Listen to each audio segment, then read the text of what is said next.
বৃষ্টি নেই, তীব্র রোদও নেই।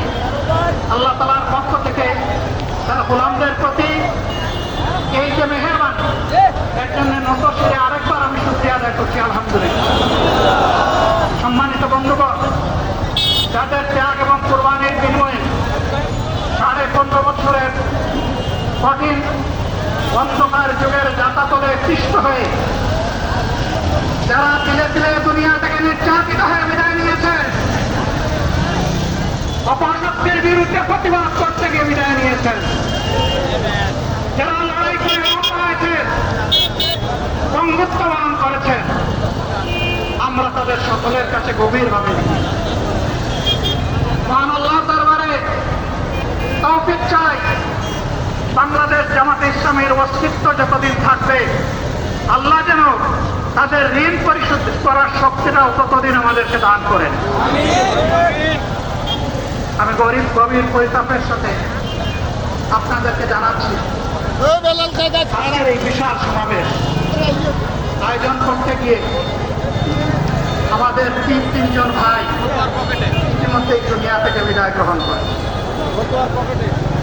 খুলনা দাঁতপুর উপজেলা আমিন জনাব মৌলানা আবু সাইদ বিদায় নিয়েছেন। পাবনার বয়োজ্যেষ্ঠ একজন মুরব্বী জনাব মুস্তাফিজুর রহমান, তারা এই আয়োজনে আসতেই পারে।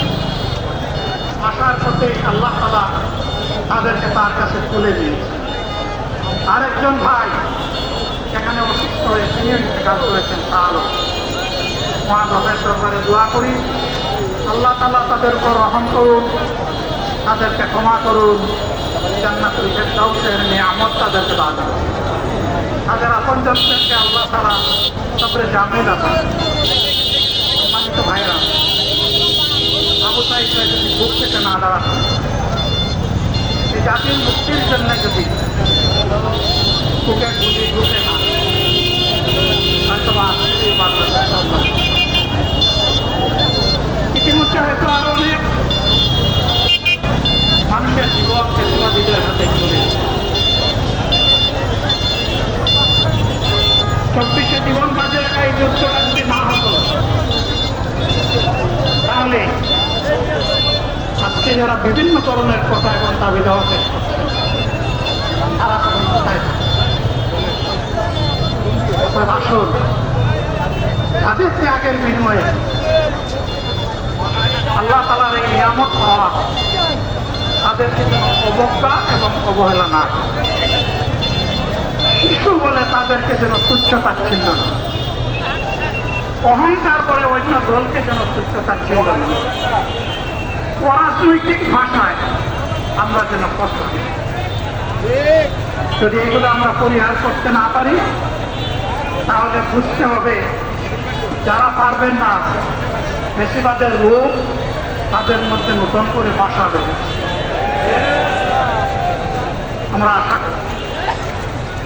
আমরা এগুলা করবো না, কেউ এগুলা করবে না, বরঞ্চ রাজনৈতিক শিষ্টাচার রক্ষা করবে। জাতীয় ঐক্যে বীজতলাটা আমরা সবাই মিলে একসাথে তৈরি করবো। সম্মানিত ভাইরা, আসলে নামাজ আসেন না, আরো অনেক বক্তা ছিলেন, তাদেরকে আমরা দিতে পারি নাই, আমরা দুঃখিত। এই জন্য আমার লম্বা কথা বলার সুযোগ নেই। যারা এখানে কথা বলেছেন তারা আমার মনের কথাগুলোই তুলে ধরেছে।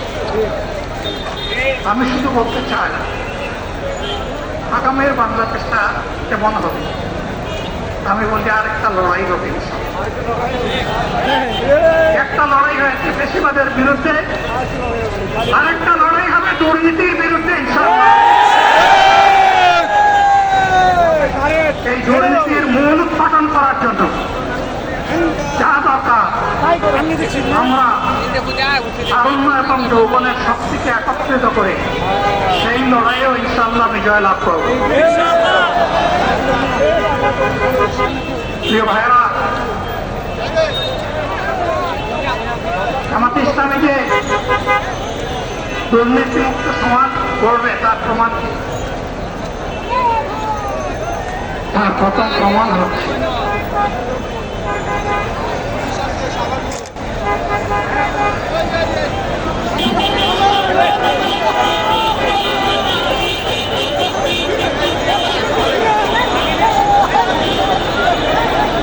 আপনারা অবস্থান করুন যার যে জায়গায়। আপনাদের সব কিছু দেখার সবাই জায়গায় থাকেন, সবাই তার নিজ নিজ জায়গায় অবস্থান গ্রহণ করেন, সবাই তার নিজ নিজ জায়গায় অবস্থান গ্রহণ করেন। আপনারা নিজ নিজ জায়গায় থাকুন, প্রয়োজনীয় দিক নির্দেশনা দেওয়া হবে। আপনাদের উত্তেজিত উজ্জ্বলিত হওয়ার কোনো কারণ নেই। মহান রাব্বুল আলামিনের একান্ত মেহেরবানিতে আমাদের প্রোগ্রাম আলহামদুলিল্লাহ শুকরান আলহামদুলিল্লাহ কাসীরা। সম্মানিত ভাইরা, সম্মানিত ভাইরা, আপনারা সম্মানিত ভাইরা, আল্লাহ রাব্বুল আলামিনের রসুল আমাদেরকে তবে গরমে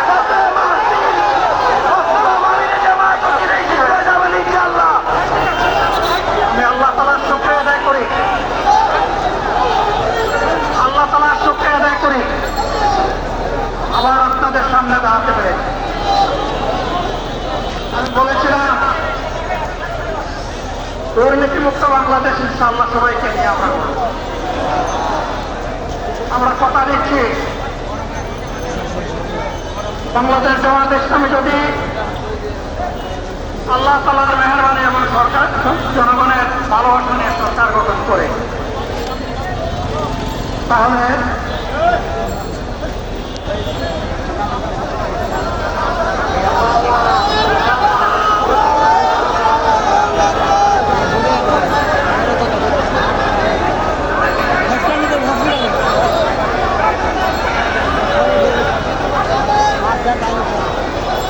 আপনারা নিজ নিজ জায়গায় অবস্থান করুন।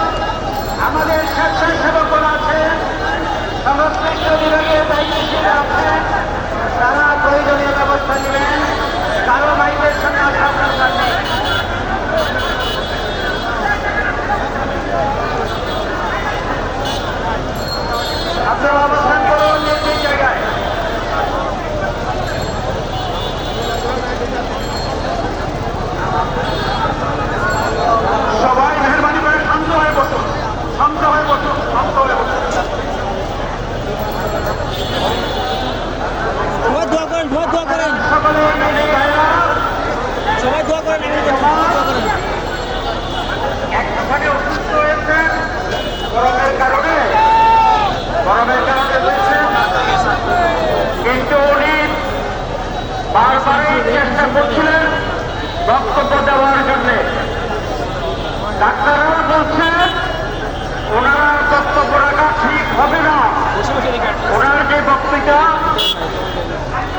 তোমাদের সাথে আমরা আছি।